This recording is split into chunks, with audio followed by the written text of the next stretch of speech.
What's going on, and welcome back to Finisher University of Hustle. Today, we are going to be talking about smart money strategies, and we're going to be talking about three key areas: the rule of 72, the importance of emergency funds, and ways to pay off debt a lot faster. So, let's jump right in.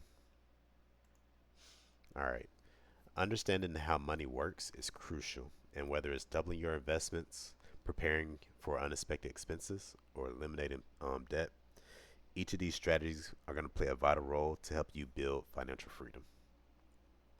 So let's break down each concept. All right, so first we're going to be talking about the rule of 72. And this is pretty much going to estimate how many years it's going to take to double your investment at any given rate.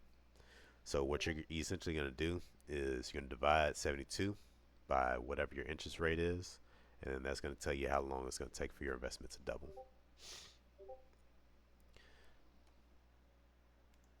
Oh shoot. So let's talk about an example. So let's say you have 6% interest. If you divide that 72 by your 6% interest, you're going to get 12. This means that your money will roughly take 12 years to double. It is a powerful reminder that even the modest rates of return can lead to substantial growth over time, especially if you start early. Next, we're going to be talking about emergency funds.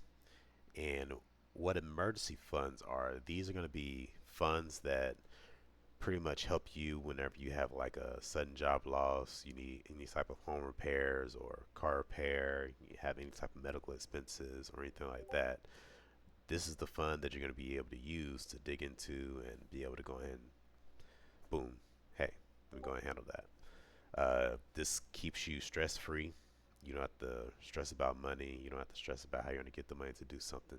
It's already there. Experts usually want to go for 3 to 6 months, but we see that in the time that we're living in right now, things are kind of expensive. So, me personally, I would go for 8 to 12 months. That's just me being honest.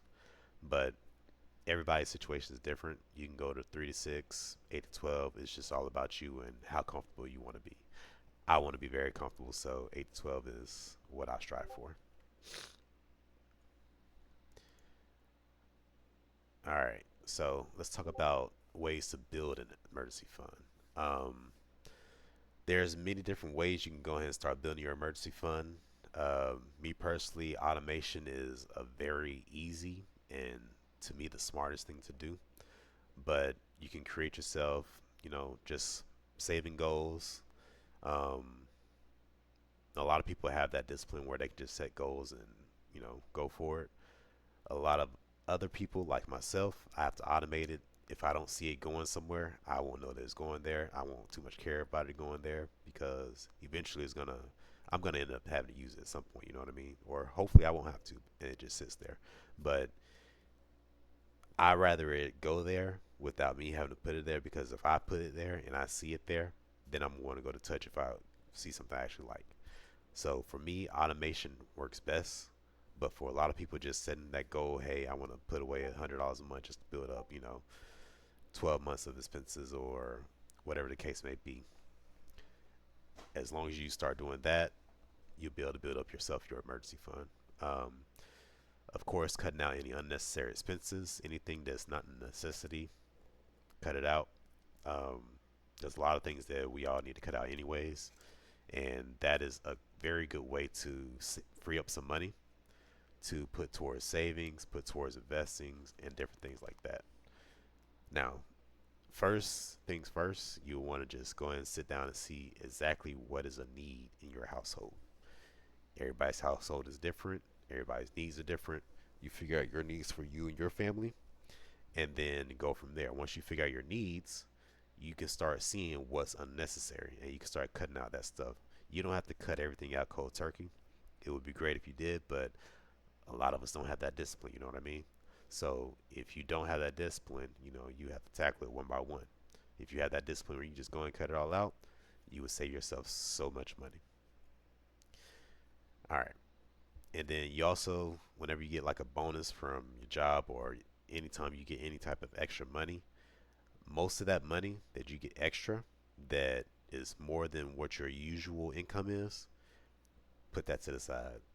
I wouldn't even use it to pay off anything real quick. Nope, just put it to the side. Put it in that emergency fund because it's better in that emergency fund than paying off something with higher interest because most of that money is gonna get eaten up by interest anyways.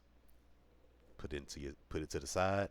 You know, you can use maybe 30% of it, but most of it you want to put it to the side. These are just quick ways to help you build that emergency fund.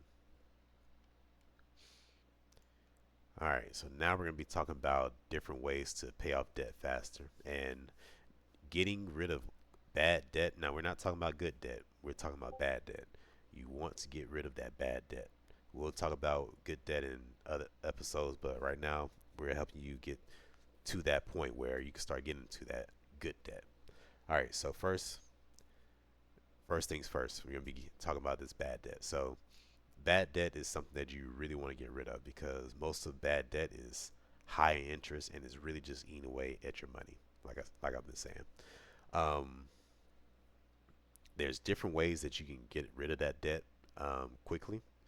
There's the snowball effect, and then there's the avalanche effect, and then there's just consolidation. It just depends on your situation, how you want to do it. You can do it either one of these ways. So first, we're going to be talking about this not the avalanche, the snowball effect. So the snowball method is pretty much just taking your smaller debts, not your big ones like your house, your car, anything like that. The things that are small, that may be a subscription or just something small that you really don't use like that, or you really don't need, or just need to go and get paid off real quick.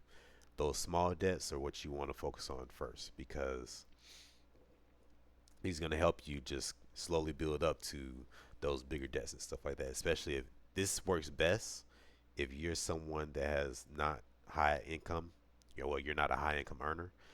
This is the perfect method for you. The next method, the avalanche effect, that's perfect for people who have extra income coming in or side hustles, different things like that. That they have a pretty good amount of income coming in that they can go ahead and get rid of a bunch of that high income debt, well, that higher debt. But for people that are either just starting out or don't really make a lot of money, the snowball effect is perfect because you can go and get rid of that small stuff real quick. You don't want anything on your record. You just want it all gone so you can start working towards that good debt. But yeah, like I said, the snowball effect, just taking the small debts, paying them off one by one, get rid of them, and this is really going to help your credit score increase. Paying off each one of these debts one by one. Next, we're going to be talking about the avalanche method. Now, the avalanche method is just opposite of the snowball one. So you're pretty much taking those higher debts and you're getting rid of those first. Now, the reason why I say this one is the best one is because let's just say, you have a car note that's your highest one and it's a $600 car note. You get that car note paid off. Now you have 600 extra dollars that you can start throwing into those smaller ones. Now you get what I'm saying? So when you have those bigger, higher debts getting paid off, you having so much more money that those smaller ones are going to be easy to get off. Get off. I mean, maybe one of them is $600 in total. Boom, you done already paid off that. You done paid off your car. So now 1 month, boom, you can pay off that whole one with that.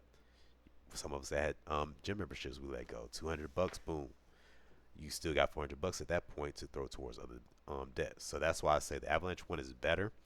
But like I said, it depends on your situation. If you don't have a lot of income, start with the snowball and we'll work your way up. If you have a lot of income, work your way down because either one is going to help you build a great credit score. You know what I mean?